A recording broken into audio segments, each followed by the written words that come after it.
Halo teman-teman, aku coba jelasin lanjutan dari hari pertama kita kemarin mengenai variabel ya dan tipe data.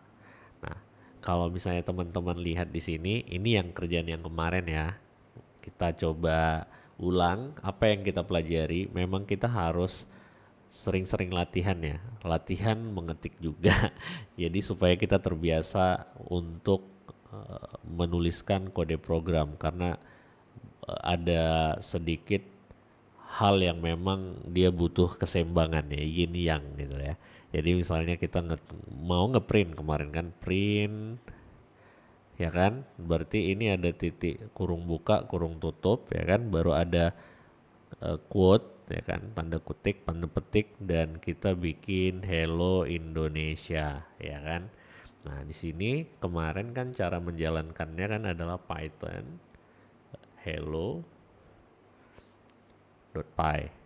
Hasilnya seperti ini. Ya, teman-teman udah ingat ya yang kemarin ya.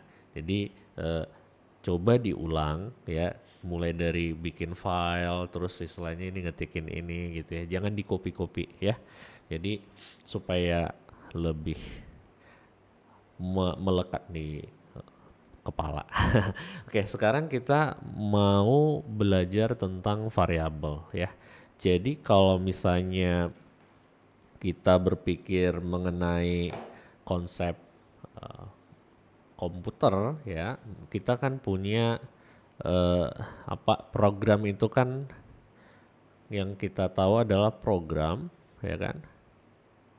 Ini sebenarnya adalah data ya, ditambah dengan operasi terhadap data atau algoritma ya, algoritma kalau bahasa Indonesianya. Nah, berarti ada data yang diproses ya, artinya dikalkulasi sampai kemanapun, inilah yang akan terjadi. Jadi kita punya data dan kita olah datanya ya kan, berarti dari data itu kita ambil keputusan dan lakukan kalkulasi ya kan, dan dari situlah kita bisa mencapai apa yang kita mau dengan menuliskan program itu. Jadi objektifnya tercapai untuk menyelesaikan permasalahan dengan bantuan komputer. Oke, nah sekarang variabel itu kalau misalnya teman-teman dulu belajar di mata pelajaran matematika ya kan, kalian pasti udah tahu dong yang namanya variabel ya, variabel matematika. Ya misalnya kalian punya persamaan misalnya y sama dengan 2x tambah 1 gitu ya. Atau fungsi x ya kan sama dengan 2x tambah 1 ya kan. Nah, ini yang si x ini, inilah yang namanya variabel atau peubah ya. Peubah kalau di matematika kan. Nah, ini nilai X ini bisa dimappingkan dengan nilai ya. Ya kan, nilainya ini di sini adalah bilangan bulat atau integer kalau di bahasa komputernya ya. Atau nah, sekarang tadi kalau misalnya kita lihat di dalam program kita yang tadi ya, di sini Hello Indonesia. Oke. Nah, di sini datanya adalah ini ya kan, Hello Indonesia. Nah, ini sebenarnya data ini kita bisa masukkan ke dalam suatu variabel ya, sama seperti tadi ini ya, X-nya kita bisa masukin jadi 5 ya. Jadi ini berubah menjadi 2 dikali dengan 5 ditambah dengan 1 ya. Jadi hasilnya adalah 10 tambah 1. Hasilnya adalah 11 ya kan. Nah, ini juga bisa seperti itu. Misalnya kita coba meniru dengan ketikan X sama dengan X berisi ini string berikut. Ini kan ini disebutnya string ya. Yang di dalam quote ini adalah string karena dia adalah suatu untaian dari karakter. Karakter itu satu huruf, ini untaian dari huruf ya. Ini kalian bisa print dengan memanggil nama ini ya. variabel ini, kalian bisa print ya. Nanti hasilnya tetap sama. Tapi dengan seperti ini kalian bisa memanggilnya dari tempat-tempat lain ya di dalam program kalian ya. Seperti ini. Kalian bisa panggil dengan namanya. Bukan ini kalian copy-copy berulang-ulang ya. Misalnya seperti ini. Nah, ya kan? Nah, kalau misalnya kalian mau bikin yang seperti yang kemarin, ini kan kita copy ya. Kita copy. Ya kan? Nah, jadi kalau misalnya ini mau diubah, kita harus mengubah semua ya. Hello Indonesia Raya gitu ya. Misalnya kita bikin di sini Raya, ya kan capek kan? Maksudnya kita ngulang-ngulang semua nih, ya kan? Nah, kalau misalnya kita dengan menggunakan variabel, nah, tiba-tiba ini salah, ya kan? Wah, ini salah ketik gitu. Padahal kita maunya sama gitu. Nah, itu jadi bisa terjadi kesalahan-kesalahan seperti itu. Nah, jadi yang dilakukan biasanya adalah kita mapping variabelnya ke sini apa, ya. Jadi kita hanya akan memanggil nama variabelnya saja. Dengan seperti ini, kita bisa membuat program kita lebih simpel dan lebih kompak dan juga bisa lebih gampang di-maintain. Ya, itu tadi tentang variabel. Oke. Nah, sekarang berikutnya adalah di matematika tadi udah ya, variabel itu apa? Itu peubah dan kita mengacu namanya. Jadi artinya kalau misalnya teman-teman bisa lihat ini tadi X ini adalah nama variabelnya ya. Dan dia dipetakan atau di mapping gitu ya. Istilahnya di mapping ke nilai tersebut. Nah, jadi kalau misalnya ini supaya lebih dapat gambaran, nah ini nama variabelnya X, kita isi dengan 5. Contohnya seperti itu. Nanti kalau misalnya ada yang lain, kita punya variabel Y, kita isi dengan 6. Nah, dengan seperti ini, kalian bisa nanti, aku mau X tambah Y, hasilnya berapa? Nah, nanti kalian bisa suruh komputernya ngitung. Ya, berarti nanti komputernya tahu nih, 5 ditambah 6, berarti ini sama dengan 11, gitu ya. Jadi, itu bisa dilakukan di Python. Nah, dan bahasa pemrograman lain juga bisa melakukan hal itu. Nah, sekarang kita buat program baru ya dengan nama data variable.py ya, supaya kita mulai dari kertas kosong dan kita ketikkan. Misalnya kita bikin variabel yang namanya X ya. Coba kalau misalnya kita ini tadi kan kita bisa print ya. Nah, kalau kita print berarti nanti hasilnya apa? Python ini kita eksekusi dulu ya kan. Bentar. Kita eksekusi dulu Python ya kan. Nama filenya apa? Variable.py. Hasilnya seperti itu. Oke. Nah, sekarang kalau misalnya kita bikin Y sama dengan 6, sama seperti yang ini tadi, X-nya 5 dan Y-nya 6, ini bisa kita operasikan ya. Artinya kita bisa operasikan dengan menggunakan operasi matematika seperti yang kita tahu di dalam pelajaran-pelajaran yang sebelumnya. Nah, ini dia akan ngeprint seperti ini ya. Jadi dengan ini kalian bisa merujuk, oh ini adalah X, ini adalah datanya ya. Jadi kalian bisa mappingkan X sama dengan Y nanti diganti di sini sama dia gitu karena dia tahu nilainya berapa ya kan. Dan misalnya ini tadi Y-nya berapa, 6 kan.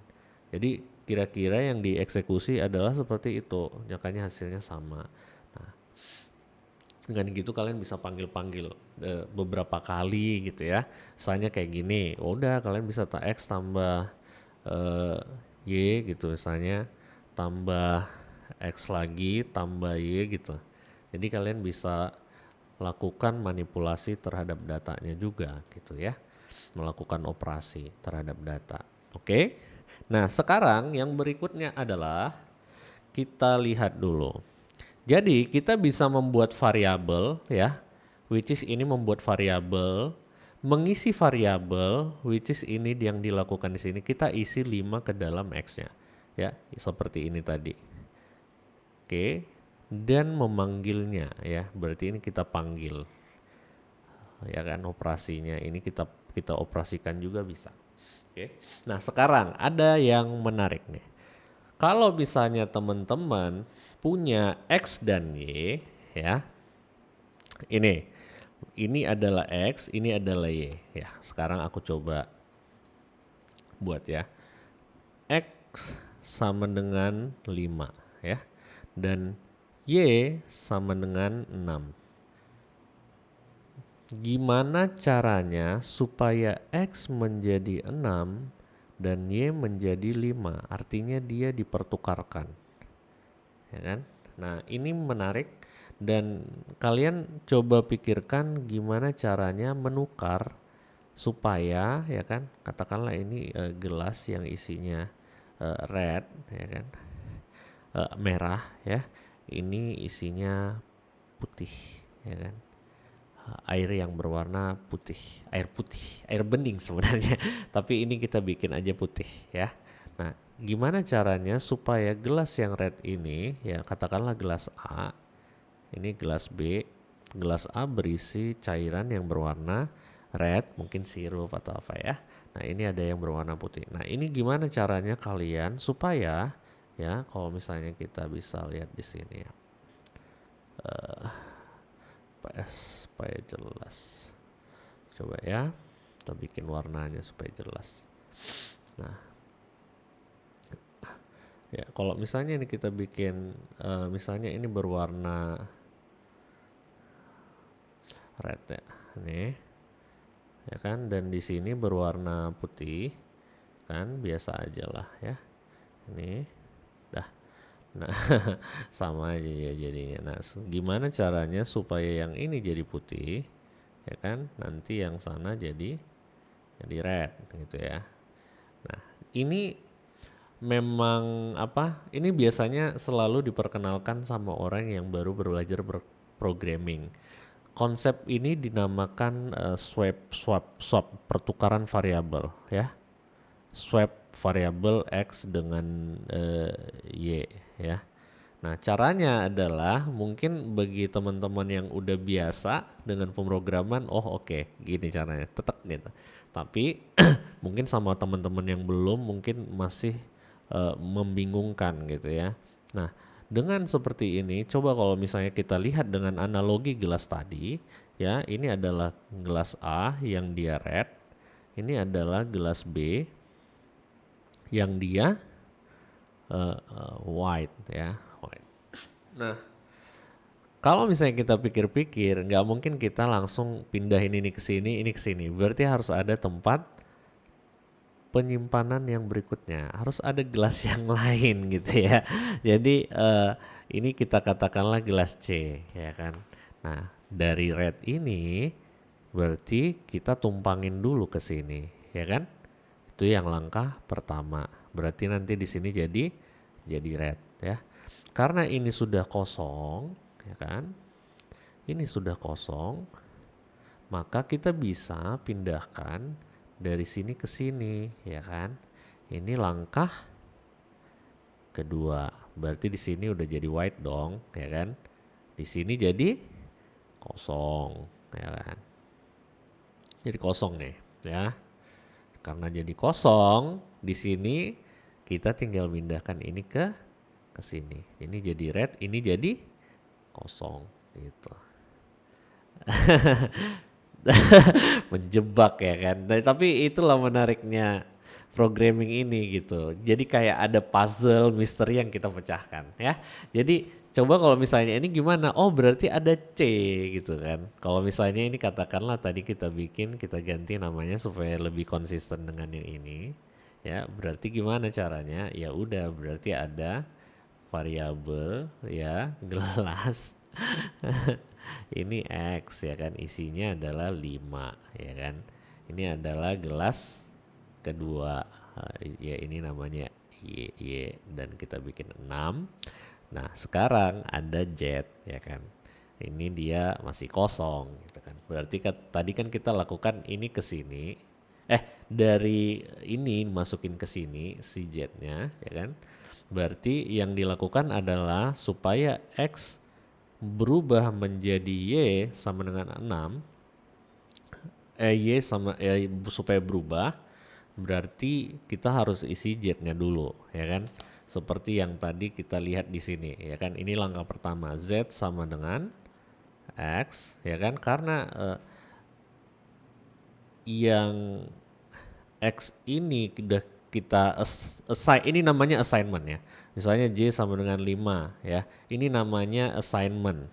Assignment ya. Artinya pengisian ya. Artinya di mapping gitu. Ini mapping ya. Jadi kita bakalan bisa lihat di sini setelah perintah yang pertama ya kan, ini ya kan, lakukan dari sini ke sini. Oke, kita bisa masukkan dari Y, oke, dari Y ke X-nya ya kan, di ini. Oke, kalian lihat sini, dari Y kita masukin ke X. Oke ya, coba kita gambar lebih sederhana ya. Ini mungkin tulisanku agak tidak terlihat, jadi kita bikin yang baru lah ya. Ini X dan ini Y, dikatakan isinya 5, ini isinya 6, dan kita tambahkan satu gelas lagi, ini adalah Z. Ini masih kosong ya. Berarti kalau misalnya kita ubah dari sini ke sini, ini langkah pertama, berarti ya ini jadi kosong, ya enggak? Ya kan? Ini jadi kosong, ini jadi 5 gitu kan. Berarti ini adalah apa? Z diisi dengan apa yang ada di X. Oke. Nah, sekarang ini yang harus kita pindahkan ke sini sebagai langkah kedua. Berarti apa? X menjadi diisi dengan Y, which is A itu adalah 6. Nah, kita coba ini di delete ya kan. Dan ini menjadi 6 ya, ininya jadi kosong ya. Sekarang kita dengan gampang masukin ini ke sana gitu loh ya. Ini yang ketiga. Jadi ini Y-nya kita ganti dengan Z. Oke. Nah, sekarang ini udah di sini dan ini kosong ya. Jadi udah tercapai ya kan. Ini apa yang kita mau di sini. Inilah langkah pertama, kedua, ketiga. Nah, seperti yang aku jelaskan kemarin, komputer itu mengeksekusi instruksinya itu secara sekuensial ya. Jadi misalnya ini yang pertama dilakukan, oke, berarti Z sekarang berapa gitu dia. Nanti ini dieksekusi lagi, oke, berarti gimana gitu. Nanti kalian akan bisa lihat proses eksekusinya nanti seperti apa. Nah, ini kalau misalnya kalian coba ya, kita coba X tadi sama dengan 6 ya kan. Berarti kita coba bikin seperti ini ya kan. Nah, kalau misalnya kalian lihat di sini ya. Kita coba lihat. Kita besar dulu. Ya kan? Jadi intinya yang kalian lakukan adalah dipikirkan dulu ya. Apa yang ada di sini dipikirkan. Ini aku pindahkan ke bawah dulu ya.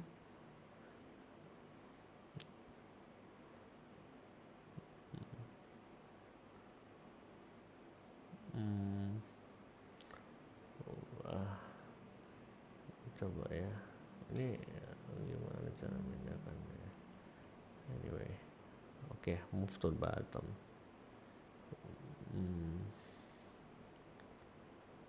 Variabel tadi, ya ini dia. Nah, berarti tadi ada kita buat variabel baru which is itu Z ya. Berarti kita bikin Z sama dengan X ya kan. Ini dia ya. Yang pertama kalian lakukan adalah memikirkan caranya gimana ya. Apa yang diminta which is itu persoalannya yang harus dipecahkan. Apa yang apa yang diminta ya. Berarti objektifnya ya, akhirnya seperti apa. Terus gimana caranya supaya dari X sama dengan 5 dan Y sama dengan 6 menjadi Y-nya jadi 5 bertukar gitu ya. Berarti di sini kita tinggal setelah kita desain, kita bikin langsung code-nya ya. Jadi yang penting bukan code-nya. Kalau misalnya jawabannya sudah tahu, maksudnya caranya udah tahu, oh gini-gini, langkah pertama, langkah kedua ya kan. Ini langkah pertama, ini langkah kedua, ini langkah ketiga gitu ya. Ya udah kita tinggal ngetik. Jadi nggak ribet gitu. Nah, misalnya di sini print ya. X-nya berapa nih ya? X sama dengan berapa X ya, dan ini kita tambahkan lagi ya, aku copy aja. Nah di sini Y sama dengan berapa Y ya kan. Nah ini setelah aku melakukan proses ini ya, aku bisa melakukan apa ya, aku bisa print lagi dengan cara yang sama untuk membuktikan kalau dia sekarang sudah berubah ya. Nah sekarang aku coba eksekusi, benar nggak? Kita lihat ya, dari analisa kita dan algoritma kita lihatin benar nggak yang dilakukan algoritma kita dan apa yang kita ketikkan. Nah ya, ini dia jadi berubah ya. Aku coba bikin gini, eksekusi algoritma swap ya. Terus kita lihat hasil setelah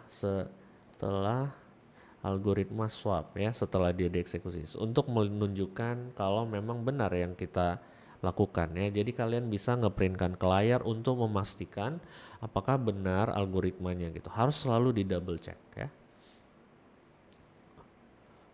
Nah 5 dan 6, nah sekarang itu X-nya jadi 6 dan ini jadi 5 gitu ya. Supaya mungkin kalian tambahkan print satu lagi supaya dia turun ke bawah ya. Jadi ini kan udah ini rapat nih. Kalau misalnya kalian tambahkan kayak gini ya, atau print gini aja, dia bakalan turun ke bawah tuh. Ya, tuh. Kita eksekusi aja. Ya.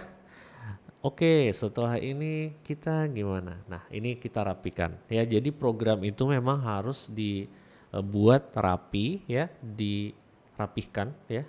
Dan tampilannya juga kan kalian harus rapikan ya. Eksekusi, oke, setelah ini nah, kalian bisa tambahkan yang lain gitu ya. Supaya membuat lebih jelas, lebih rapi, lebih teratur gitu ya. Dan orang bisa membaca, karena yang membaca ini nggak hanya mesin ya, nanti ada teman-teman kalian yang membaca, jadi dia harusnya paham oh gini maksudnya gitu ya. Dan kalian bisa tambahkan di sini komen-komen juga misalnya gitu ya, apa namanya, kondisi awal ya, kondisi awal atau mula-mula. Terus kita eksekusi algoritma swap ya kan, hasil eksekusi setelah algoritma. Nah sekarang kita lihat hasilnya ya. Jadi yang dilakukan adalah, nah ini kondisi awalnya seperti ini, setelah dieksekusi hasil algoritma ya. Jadi kalian bisa lihat dia dijalankan step by step. Ini dulu baru ngeprint lagi, diprint lagi ke bawahnya gitu ya. Jadi kalian bisa lihat eksekusinya seperti apa. Coba aku pindahkan ini ke atas dulu ya. Right, oke. Biar kita lihat eksekusi awalnya gimana. Nah ini berarti ya dia akan melakukan ini pertama, terus habis itu turun ke bawah ya kan. Habis itu turun lagi gitu ya. Nah sekarang kita coba lihat eksekusinya line per line ya. Kondisi awal, oke, berarti dia ini dulu nih sebenarnya dijalankan, tapi kan kita nggak ngeprint ya. Jadi kita assignment nggak ada di output ke konsol kan. Nah di sini baru kita output kondisi awal, ini dia. Oke, baru habis itu print ini, berarti ini X sama dengan 5, dia ngeprint ini. Turun lagi, udah nextnya apa? Ini Y sama dengan Y. Oke, ini dia. Oke, Habis itu ngeprint satu baris lagi, udah di printnya satu baris lagi. Baru habis itu print ini lagi, ini di print. Print lagi, sekali lagi turun ke bawah ya. Baru habis itu ini dilakukan ya, di swap ya kan. Baru dia print lagi ya kan. Hasil setelah algoritma swap ini dia, baru print lagi. Oke. Nah, sekarang supaya kita enggak bingung ya, kita bisa menambahkan yang namanya komentar ya. Jadi komentar ini dia untuk memberikan penjelasan terhadap program yang ada. Code ini maksudnya apa ya? Tapi dia nggak akan dieksekusi sama komputer. Jadi itu hanya untuk kebutuhan kita sebagai pembaca kodenya ya, supaya orang lain nanti yang membaca kode ini, oh ini maksudnya. Misalnya gini kan, inisialisasi awal ya kan. Jadi yang kita tuliskan adalah penjelasan ini sebenarnya ngapain. Kita menjelaskan apa yang tidak dimengerti dari code ini gitu ya. Jadi selainnya kita nggak bilang X ini sudah di-assign jadi 5, enggak lah ya. Karena udah tahu ini assignment ya. Ini jadi Y jadi gitu. Nih kondisi awal ya kan. Nah, sekarang di sini kita bikin nih algoritma swap atau tukar dua variabel ya. Nah, berarti lakukan ini dengan menggunakan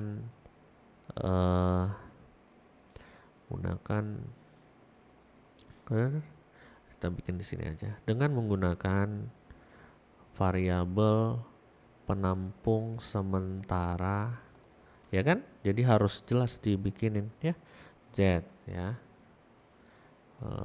Nah, jadi ini udah bisa dilihat ya. Atau kalau misalnya kalian mau lebih detail lagi, kalian bisa jelaskan hal yang pertama dilakukan gitu ya. Tapi itu mungkin udah terlalu detail, nggak masalah. Kalau misalnya kalian mau, nah ini sekarang setelah ini dieksekusi, inilah yang muncul. Oke, menarik ya. Nah, itu yang aku bisa mungkin sharing. Kalian coba-coba aja ya, misalnya gimana caranya ini bekerja, terus kalian bisa coba debug satu-satu gitu ya. Oh, perlahan-perlahan seperti apa, dan pahami yang pertama kali algoritmanya tadi gimana sih gitu ya. Ini yang paling penting ya. Jadi yang kita pilih tadi kan dia sequential. Ini kan yang pertama ya. Ini yang pertama, ini langkah kedua yang ini ya kan. Ini langkah ketiga ya. Jadi itu yang berikutnya. Oke. Nah, sekarang nanti kita lanjut lagi ya, karena ini materinya ada banyak. Karena ini pertama-tama ya memang agak ribet ya. Jadi nanti aku coba jelaskan di pertemuan yang berikutnya. Oke. Nanti aku akan jelasin mengenai identifier, baru apa lagi nih? Ada aturan penamaan variabel dan tipe data. Itu yang menarik mungkin supaya kita bisa maju selangkah demi selangkah ya. Jadi kita coba dulu maju ke depan. Ini hari kedua mengenai variabel, dan tipe datanya nanti mungkin menyusul karena waktunya udah habis. Thank you ya. Kita ketemu lagi di pertemuan yang berikutnya. Sampai yang nanti ini kalian coba-coba dulu, pahamin apa pelan-pelan aja. Kalian punya waktu banyak berpikir ya. Yang penting adalah mengerti ya. Jadi dan step-stepnya jelas, baca permasalahannya apa yang diminta ya kan. Baru habis itu kita pikirin, oh itu yang pahami dulu masalahnya, itu yang paling penting. Baru habis itu kita pikirkan gimana ya cara dari situasi ini menjadi yang kita inginkan. Kita pikirkan algoritmanya seperti ini, dan baru kita buat kode programnya. Jadi waktu pembuatan kode sebenarnya itu sangat sebentar sekali ya. Kalau kalian sudah punya algoritmanya ya, algoritmanya kalian udah punya. Kalau enggak, ngeblank mau ngoding apa gitu ya. Jadi jangan langsung terlalu cepat jumping ke code ya. Kalian harus pahami dulu, analisa soalnya, itu yang paling lama. Jangan sampai ngerjain soal yang salah ya. Pemahaman kalian salah, yang kalian tembak salah orang gitu kan, kalian masuk penjara. Jadi jangan sampai salah tembak gitu ya. Nah, jadi setelah ini kalian kelarin, oke, langsung ketik jalanin, kelar, udah. Jadi single shot gitu. Dan untuk mencapai ke sana kalian harus melakukan perubahan secara pelan-pelan. Jangan langsung semua langsung diketikin ya. Tadi kan kita lakukan ini, tambahkan ini, kita print dulu baru kita eksekusi gitu ya. Tambahin pelan-pelan. Oke, dan kalian harus tahu ini dalam langkah ini sebenarnya ngapain. Ini sebenarnya pertama-tama memang mungkin agak kayak lama banget gitu ya mikirnya, tapi ya sama sih, semua orang juga misalnya naik sepeda juga pertama kali kan pelan-pelan gitu, nanti akhirnya cepat, akhirnya kita nggak mikir lagi melakukannya ya. Tapi ini karena pertama pemrograman yang mungkin pertama buat teman-teman, kita mulai awal dengan selangkah gitu ya, baby step ya, dan kita akhirnya nanti bisa membuat hal-hal yang besar untuk bangsa. Sampai berjumpa di tempat yang berikutnya, kesempatan yang berikutnya, dan kalian jangan lupa latihan. Thank you, see you next time. Until then, keep on, rock on, and stay safe. Thank you.